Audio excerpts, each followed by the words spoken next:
All right, thank you for joining us today. My name is Tim DeRoche. I'm the Director of Programs here at World Oregon. It's great for you to be here today. This program is a free program for World Oregon members. If you are not a member, we encourage you to become one so we can keep programs like this coming to you on a regular basis. You can find out more information at worldoregon.org. Today we have Tim Tran talking about his book and his story, American Dreamer, How I Escaped Communist Vietnam and Built a Successful Life in America. He will be in conversation with Shanpon Sinlapasai, and we're very, very excited about that. Before we get going, I want to tell you about a couple things we have coming up at World Oregon. You can join us June 23rd at noon for a program we are just adding into the mix as of yesterday. The link should be up probably tomorrow. This will be with Brian Ratcliffe, a presidential management fellow with the US Department of State in the Office of Global Change, for a discussion on current action and policy around climate change and how the US is moving forward on climate action and justice, both domestically and globally. Also coming up June 30th, we have a program in conjunction with Pride Month. It is Pride with a Purpose, a global lens. We are working with our partners, Outright Action International, spotlighting the ongoing important work that they are doing with other leading activists and sharing recent successes and challenge in the global LGBTIQ movement. So these things are on our website, worldoregon.org. And before I introduce today's speakers, I'd like to take a moment and thank Isaac Gilman of Pacific University and our partners at Immigrant Story for helping make today's program possible. Good programs always happen better with good community partners, and we are very, very, very grateful. So first up, I would like to introduce Tim Tran. Tim has written a really moving, very wonderful book, which he was going to talk about. Tim was a top international student from South Vietnam in 1970 when he was awarded a USAID scholarship to study in the US. He studied for 2 years here at Pacific University, after which he pursued his undergrad degree at the University of California, Berkeley. Per the conditions of his scholarship, he returned to South Vietnam in '74, and when Saigon was overrun by communist forces in 1975, his family endured great hardships, which we're going to hear about. In 1979, Tim and his wife, Kathy, managed to escape via boat. And we're going to hear a bit, I believe, about the very, very harrowing, life-threatening voyage that they were placed on before they got to a refugee camp in Malaysia. Eventually, the Trans were able to immigrate to the US, became naturalized citizens in 1986. Tim went on to a very successful career in finance. And one of the most beautiful parts of this is he and his wife established the Library Endowment Fund at Pacific University. And in honor of their gift, the library building on the Pacific University Forest Grove campus was dedicated as the Tim and Kathy Tran Library. After Tim speaks, we'll be joined by Shanpon Sinlapasai. She's a member of World Oregon's Board of Advisors and a partner with Mirandis Sinlapasai LLC. She represents clients regarding general immigration law matters, including humanitarian relief, visas, citizenship issues, consular processing, removal defense, and appeals, among other things. She received her JD from the Northwestern School of Law at Lewis and Clark and is a member of the Cornelius Honor Society. She earned her BA from Santa Clara University. She's been involved with the immigrant and refugee community all of her life in Oregon and California. In addition to her immigration law experience, she has firsthand knowledge of the challenges of individual and family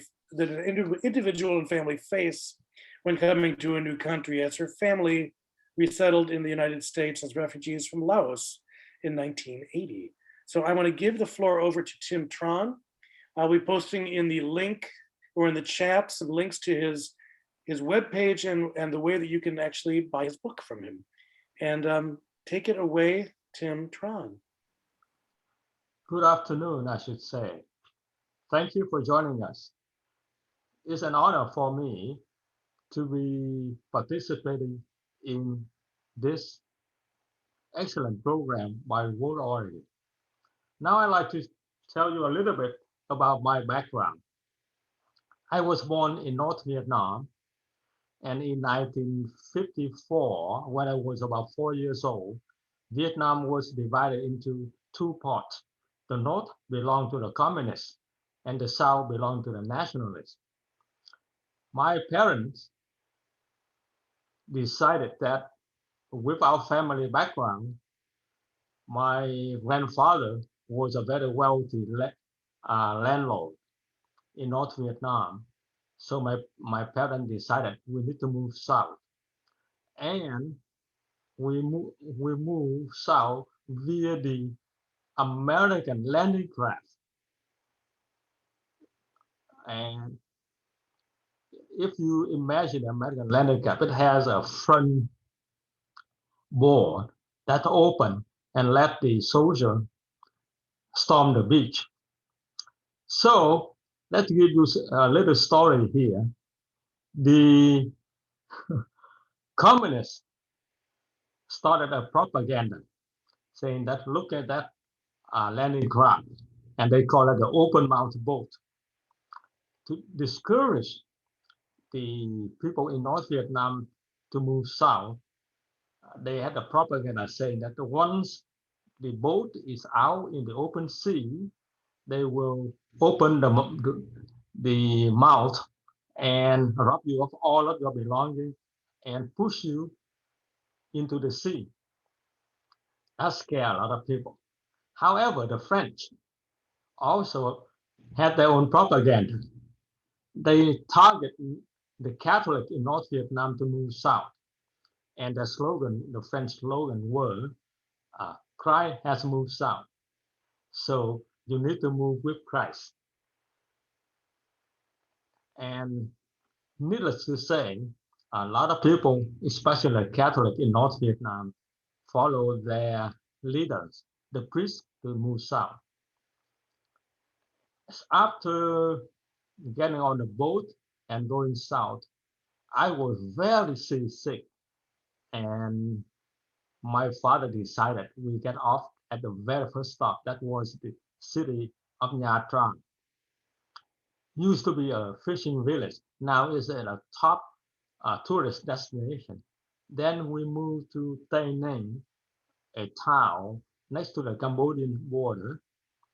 And finally, we moved to Saigon, where my father secured a very good job. I was a very good student. I was lucky because of number one is my father's teaching and training me, and number two, I inherited some gene that helped me to do the uh, academic work very easily. I graduated with honor, and I applied for and received a scholarship from the Agency for National Development to study for 4 years of college in the U.S. The condition of the scholarship is once you graduate, you must return 1 degree and you got to return to your own country. That is a policy because the American government determined that it's better for the graduate of American university to return to their home country and build the nation's economy. And I went to Pacific University for 2 years, and then I wanted some more challenge academically. I transferred to the University of California, Berkeley. I graduated in 1974, and in accordance with the terms of the scholarship, I returned to Vietnam. At the objection of almost all of my friends and professors, they say you should return because there's a war going on, and you will waste your education if you got killed in the war. They offer to help me to stay in the U.S. or flee to Canada, which I did. I returned to Vietnam, and unluckily, 6 months after my returning, the communist forces overran Saigon and South Vietnam collapsed as a nation. Then, at the time, I was working as an executive for Shell Oil International. It's a company owned by the Royal Dutch Shell Group and Shell Transportation of London. They formed a company called Shell International Petroleum Company. And my trouble started to manifest itself. First, I spent 4 years in America. I had a degree from UC Berkeley, and the communists always suspicious of people who went to America for training, and they don't know what kind of training we got. Could be intelligence, could be spies, could be anything more than just a education.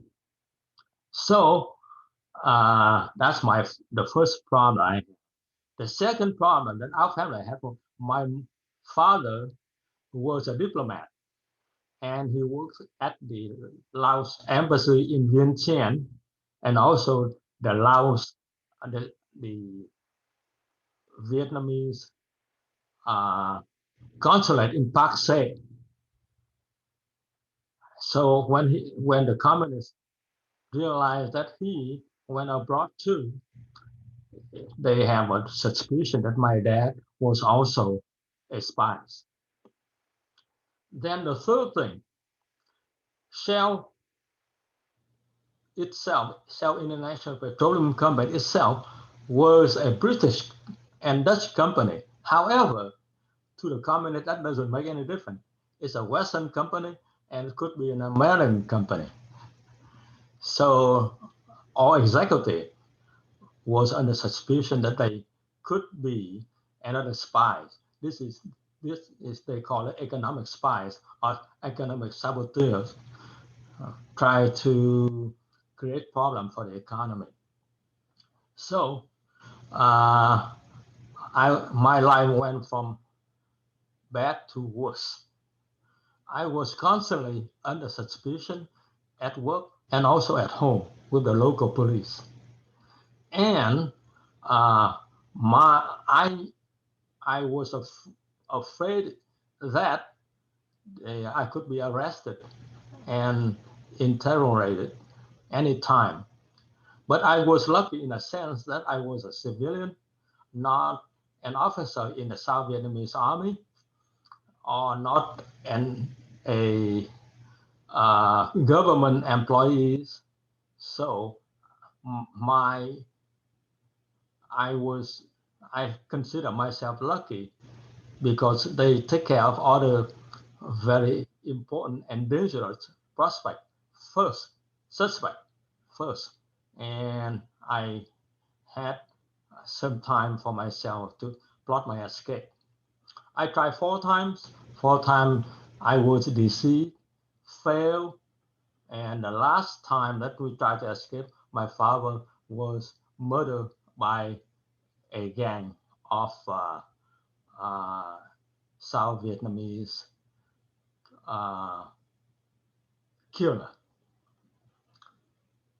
Later on, the last time that I was able to escape was posing as a Chinese and escape via boat after we pay in dollars and gold to the local police or local communist administration.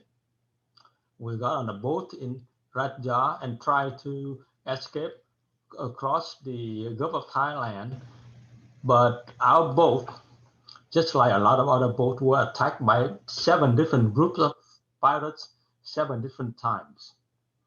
The last group has nothing left to take, so they were very upset, and they took my nearsighted glasses and my Levi jeans. After that, nobody attacked us anymore because they knew there's nothing left to take.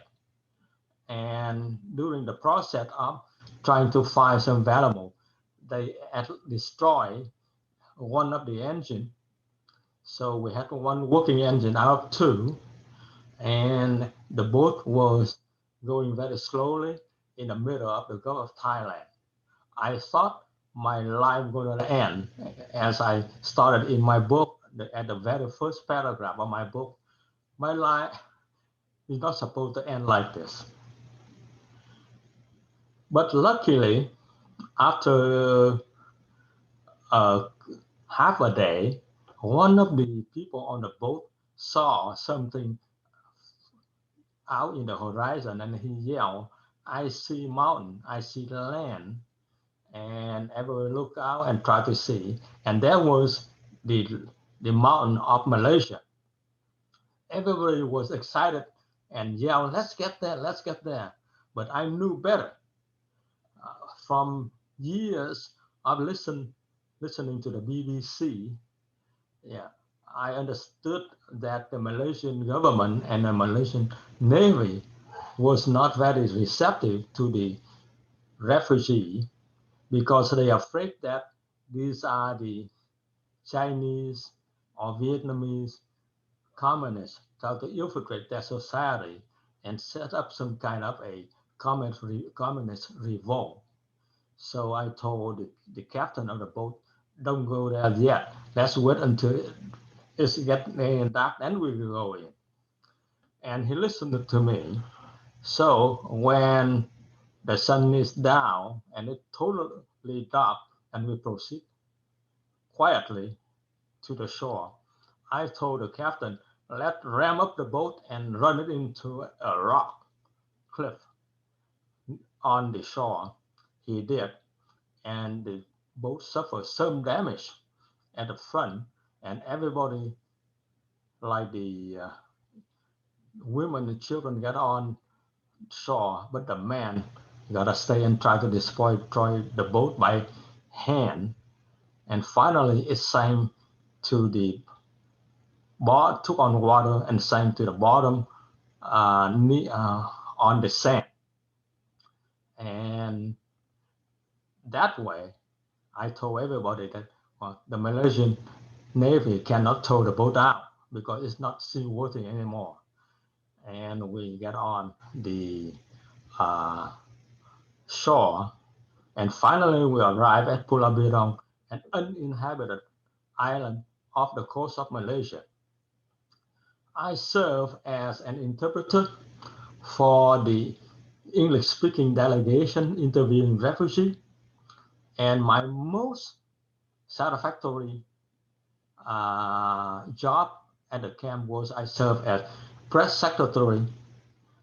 So I took care of the high-ranking VIP came to visit the island.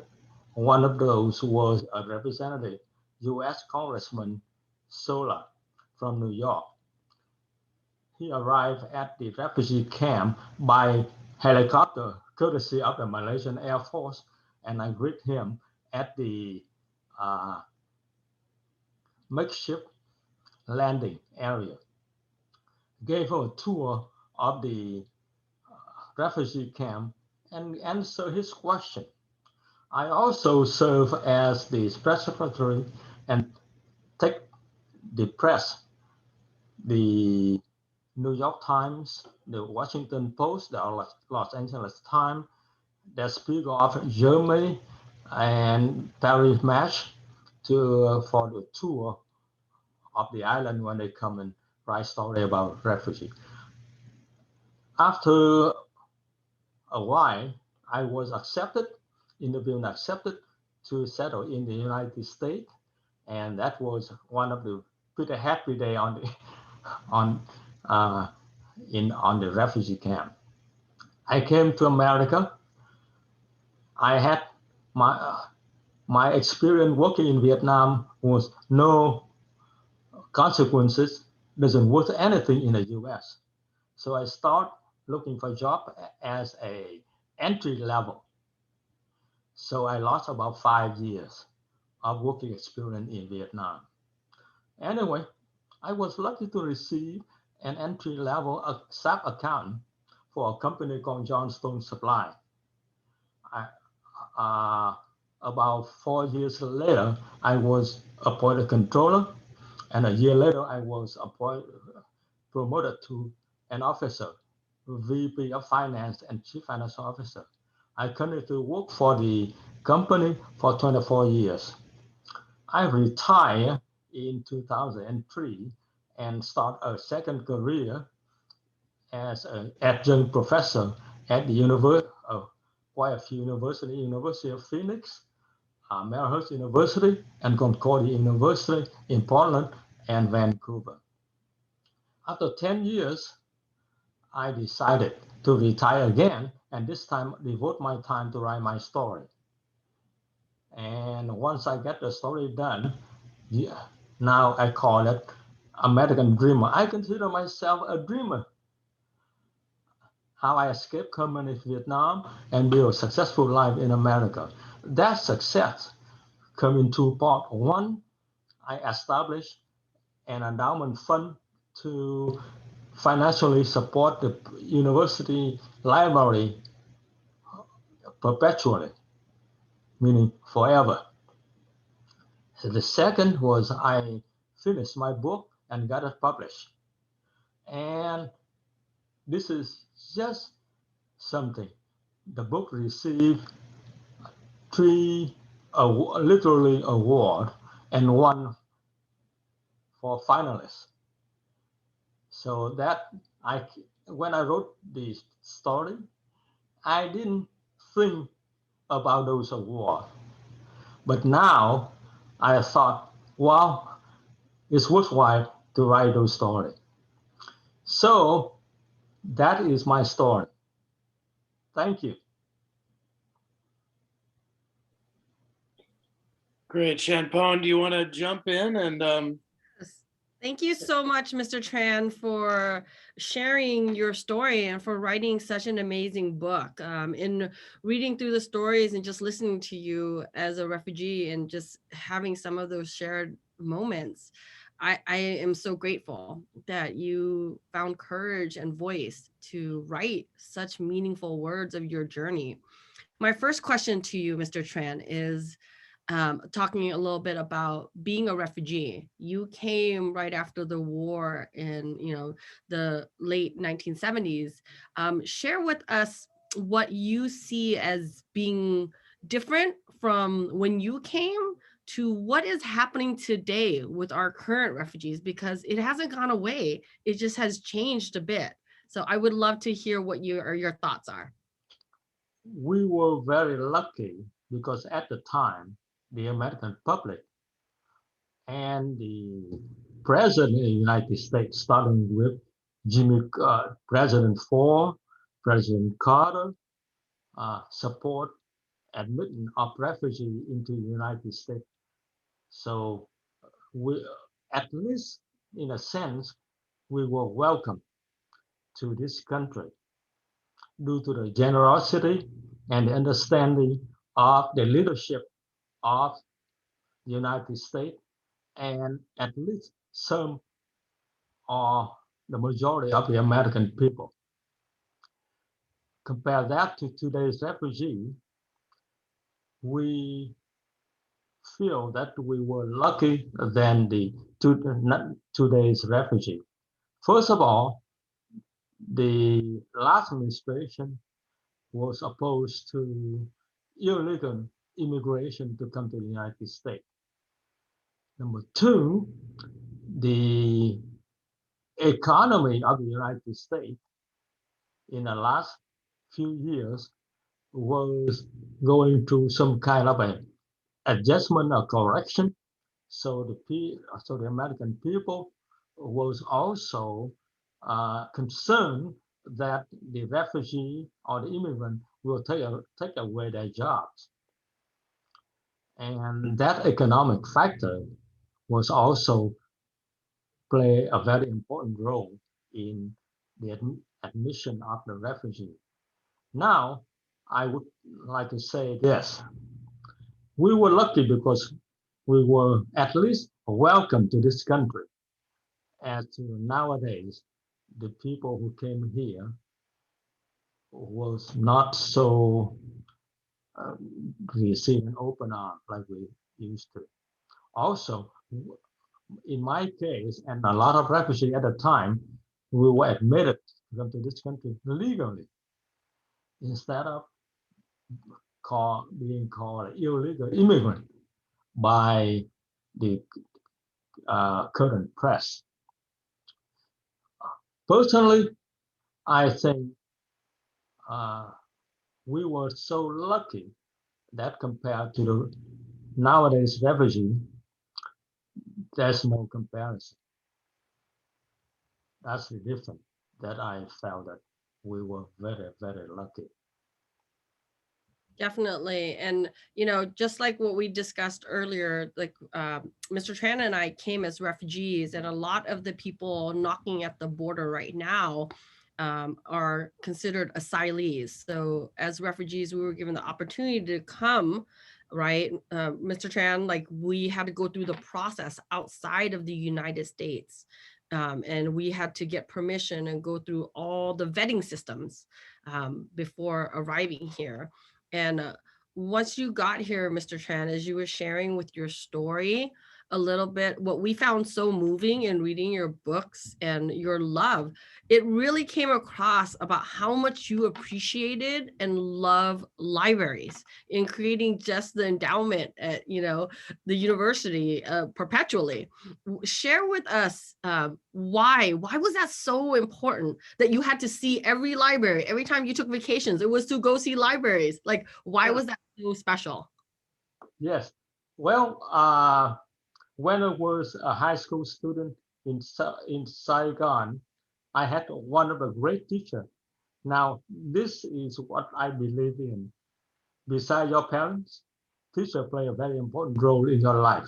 And I was lucky to have a great teacher who studied in the US and taught us English, but also the American civilization, cultural, and pointed me to the Abraham Lincoln Library ran by US Information Service.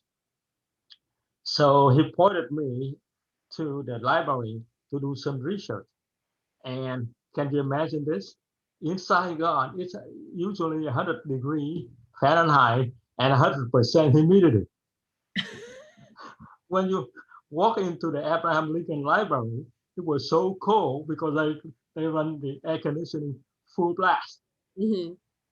Secondly, when just walk in, there's very refrigerated cold water right at the entrance. So you get a kind of a cold paper cup, get some water, and it really refreshes you now, and nobody needs to wash the cup because it's a paper cup. You can throw it away right there in a basket. So two things: you get wet in the library, nice and cool, and you have some very cold water to refresh yourself. Then the next thing is, in my life at the time in Saigon, no place was so organized and well managed as the Abraham Lincoln Library. The library opened right on time and closed right on time. It's not like in Vietnam or some underdeveloped country. We call it rubber time. So if somebody promised to meet or have a meeting started at 1 o'clock, they usually start at 2:30. Mm-hmm. And that's the way it happened. Then the library has all kind of books that I love to read, although at the time my knowledge of English is limited. But the more I read, the more I understand, my English improves. Most importantly, they also have bilingual publication. So for example, if President Johnson made a speech about Vietnam, then maybe a week later, the library would have available a copy of his speech in English on one side and translated into Vietnamese on the other side. So I don't have to use my dictionary. I can read the English side, and if I got stuck, I go over and cheat on the Vietnamese side, and it works great for me. Then later on, when I came to Pacific University, my favorite place to be was at the Pacific University Library. That's the one that they renamed after Kathy and me. Then when I transferred to University of California, Berkeley, the Moffitt Undergraduate Library in Berkeley is kind of like my second home. I spend a lot of time that study there, and also they have an area where students, quiet and dark, students can come and take a nap. It's just so wonderful. I don't have to walk back and forth between my room, my dorm room, and the classroom. Berkeley campus is big, so staying in a library saved me a lot of time. Then when I returned to Vietnam, I really missed the library in the United States. When I came to Pulau Birom, that's a refugee camp, because of my job to read and brief the press, I always ask the correspondent if they have any English book or French book, for whatever, for that matter. If they don't want to take it back to haul it back on the plane, yeah, we are building a library and we appreciate any donation, and they willingly, happily give it to us. So with that small donation, we built a library in Pulau Birom, the refugee camp. It has about 500 books. So that's quite an accomplishment, because there's no money, no fund. It's just the kindness of the correspondent that they gave it to us. Then when it came to United States, I tutored a student at Monoma Library in downtown Portland. And I spent, the best thing is, after tutoring the student, I spend the time there, usually a couple hours, maybe 4 hours, reading the back issue of Time magazine since 1975, from the fall of Saigon up to the present, which is 1979. It took me a couple of years to get all of that back issue of Time magazine read. Then when I did work on my career at Johnstone Supply, I have the obligation, or I have to travel. And whenever I travel, I always try to find a time to visit the Presidential Library. I went to Reagan Presidential Library in California, Nixon, Ford, Carter, Kennedy, and Bill Clinton. So I just love to relive history at those presidential libraries, in addition to visit the American National Park, which is a part of my goal that I try to accomplish whenever I'm traveling.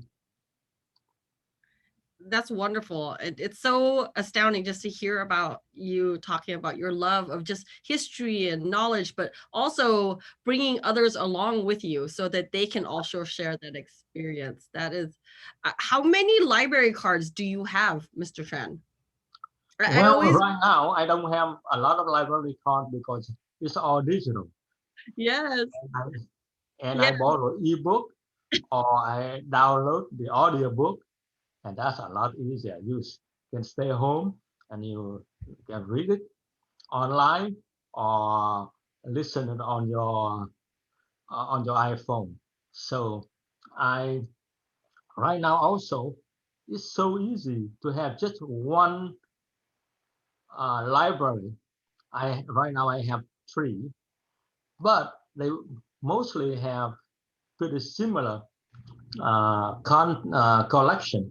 So let's say there's a new book come out by Bill Gates. It's called How to Avoid climate disaster. I check it out. I put my name on a waiting list. I checked it out about 2 weeks ago and read it and listened to it twice. The first time going through and the second time, just pay attention to all the details. It's just wonderful. Wonderful. So you talked a little bit about your journey in becoming who you are, and in your work. You started at a very lower level and you became a top executive. And, for many refugees, that's very, very hard, right? Because we're always taught there are things that you can't reach, or you shouldn't try to achieve, you shouldn't try to aspire. Can you share with us a little bit about your perception? American calls it the glass ceiling, right? Like you can't ever break that. Many Asian communities will call it the bamboo ceiling, and it's the culture, the shame, all the stuff that goes into that title of being a refugee. Can you share with the audience and I, like, what were your thoughts in trying to excel? Because it was a very quick time period where you elevated, to CFO, right? Can you share us how hard that was? What were the barriers? What were the struggles that you endured? I'd love to. First of all, it's all in here. Well, the first thing that I thought of when I came to America from a refugee camp is this: get accepted to America as a refugee is a privilege, not a right. So once you receive a privilege, next thing, it creates automatically some kind of obligation. So I knew that once I get a privilege to become a refugee in America, I have an obligation to return that favor. Now, to return the favor, you have to accomplish something, which I did as number one, working hard. Number two, you got to not take things for granted, but be appreciative of what you got.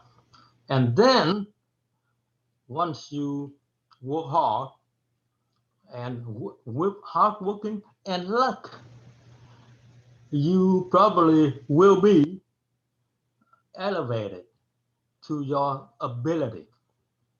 In my case, it takes 5 years to become controller, and then a year later to become a corporate officer. Once I get to that level, I knew I could do something, and I call it giving back.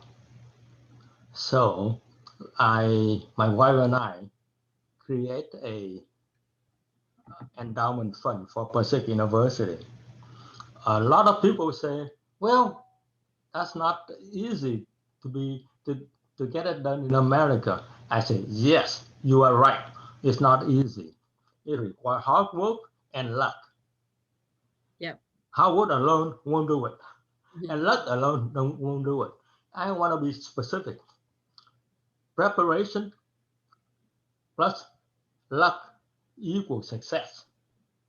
Preparation means you prepare yourself, you improve yourself, you educate yourself, you get yourself an advanced degree, you get yourself knowing the responsibility and obligation of the next job you are after.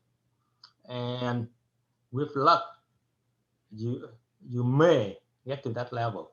On the other hand, I would say that you can create your own luck too. I was lucky in this case. I put myself through graduate school. I got an MBA. And when the VP of finance position need a candidate, I was ready, because HR wrote in that, gotta have a master degree, and I already had it. I call luck. I create my own luck. because I got my degree before the opportunity opened itself. So in America, they call it a glass ceiling. For us, to break the glass ceiling, you gotta prepare yourself. And may I say this, as a member of the minority group, there's always somebody who may doubt your ability. So you gotta prove yourself twice as hardworking, twice as intelligent, twice as capable, that the selection of you in that position is given and is accepted by almost everybody in the organization. And does that answer your question? Yes, that's wonderful advice. Thank you. I had to take down notes. I was so excited. And we have Tim now joining. So yeah, that's great. So to kind of piggyback on what you just talked about, you talked about the hard work and the luck. But one of the most resonant takeaways I had from your book was how you maintained such a sense of focus and an amazing sense of humor in light of an incredible amount of trauma and loss. I mean, just in the stories of the number of times you gave money to people who were going to get you on a boat, or the loss of jobs, or the loss of your father. I mean, there was so much of that, but you maintained this incredible sense of gravity and humor. So how did you keep hope going throughout this? Well, I'm in a situation that I have nothing to lose. So when you have nothing to lose, you just go ahead and just, push yourself ahead. On the other hand, kind of humor. You can cry or you can laugh. Americans love humor. And I was able to develop a sense of humor that fit my American friends. Go back to your first question. I could not give up.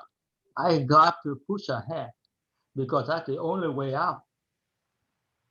Just like you can't retreat because behind you is blocked. You gotta move ahead and get your goal. And luckily, as you mentioned, I have that laser focus on what I want to achieve. And I did that through effort, tenacity, patience, and humor. That's how it worked. One of my favorite moments in your story is when you were speaking to a group of professionals and you told the story about the veterinarian who takes up taxidermy because either way you get your pet back. I thought that was fantastic. So before we started the program, we were talking about that notion of finding home and really talking about it through the lens of food and drink and the cup of coffee, or Champon talked about being given a hamburger, which was this strange foreign food on the airplane. So what brought you comfort when you first came to, not when you came back the second time to Oregon and to the US? What is it that really brought you the comfort and gave you that sense of finding home? Well, when I come back here, one of my friends at Pacific University, his name, he was Paul Renslow. He passed away a couple of years ago. Anyway, he was the president of the Pacific University Student Association. He invited me to his house and he grilled hamburger and hot dog. And I tell you, that reminded me of the good time we had in the dormitory and at Berkeley. To me, hamburger and hot dogs are the American staple. I enjoy a hamburger as much as any American. Well, I gotta give some criteria. It gotta be juicy. It gotta be cooked. It gotta be cooked right, and it gotta have vegetable. It gotta have some sauce. That's how it works. Now at my company, sometimes they we have party and they cook hamburger. Sometimes they buy filet mignon, grind it, make into a patty, and cook it as a hamburger. That's the best kind.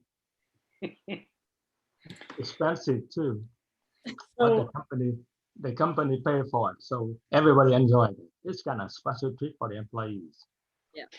so let's go back in time a little bit. So you first came over in the early 70s. This is the height of the Vietnam War, or the American War, as it's known in Vietnam. And you were here in Oregon, and then you went down to UC Berkeley. These were both hotbeds of the anti-war movement. And what was it like as a young Vietnamese national to be here during that period? And was there a sort of expectation put on you to have a certain view? Or I'm just curious what that must have been like for you as a young person. Well, my very first day in Oregon Pacific University, the student there, once they learned that I'm from Vietnam, I introduced myself as Tim Tran from South Vietnam. And said, the first thing was they have a concern, serious concern for my safety and my family's safety in South Vietnam. They didn't exhibit any hostility. They asked, how did you survive the war? My explanation was, we live in Saigon, but we heard B-52 bombing every night. And it's true. At the time, 1965, 66, 67, 68, up to the Tet Offensive, B-52 dropped bombs nightly about 30 kilometers from Saigon. And we can hear the sound of bomb exploding. So my friends at Pacific University said, oh, good for you. How about your family? Oh, they're okay.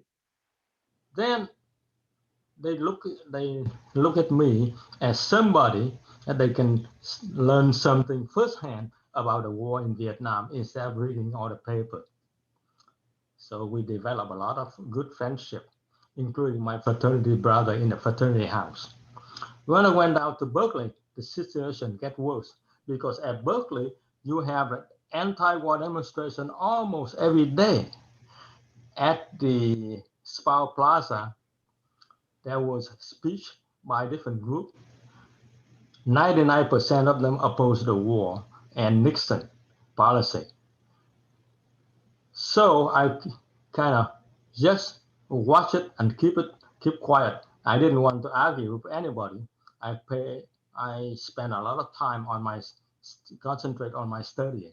So only for a small circle number of friends, and they understood my inclination not to discuss politics. So they understood that I prefer to have a nice, good friendship without get politics involved. There's no debate about politics. Well, interestingly, though, you did form some strong relationships with people that ended up in politics. I think about up and coming politicians like Lessa Coyne and folks like Yes. that. So some of those early relations you made in Oregon back in the 70s, can you talk about how those relationships sort of had an arc through your experience both here and going back to Vietnam and then coming back here again? Sure. Well, I had a lot of good friends, and some of them were very active in politics. One of my friends, Rick Vanderheim, was an activist in the Democratic Party. And one weekend, he asked me if I want to join him to campaign for lesser oil, put the sign on the yard. And there's no such thing as a grassroots campaign in Saigon. It's run by a dictator, a military man, President Jim and President Till. So out of curiosity, I went along and I learned a lot.